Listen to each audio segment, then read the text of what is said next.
દક્ષિણ ગુજરાતમાં ભારે વરસાદ બાદ તારાજી સર્જાઈ છે અને આ ભારે વરસાદના કારણે ખેડૂતોને ખૂબ મોટા પાયે નુકસાન થયું છે। જી હા, ખેતરો તબાહ થઈ ગયા છે।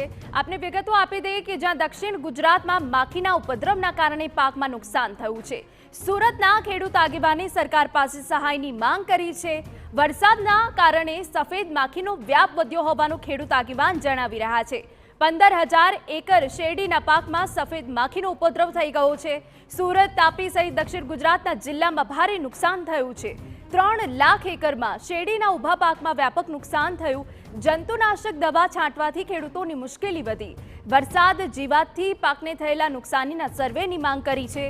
ખેડૂતોને નુકસાન થતા હાલત કફોડી બની ગઈ હોવાનું ખેડૂત આગેવાને જણાવ્યું છે। સફેદ માખીનો ભારે ઉપદ્રવ દેખાયો છે।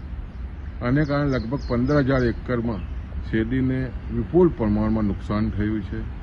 હાલમાં સરકારે જુલાઈમાં વરસાદ પડ્યો, વધારે પડતા વરસાદને ખેડૂતો માટે પોર્ટલ ખોલીને મદદ કરવાની જે વાત કરી છે, આ વધુ વરસાદને કારણે આ સફેદ માખી આવી છે।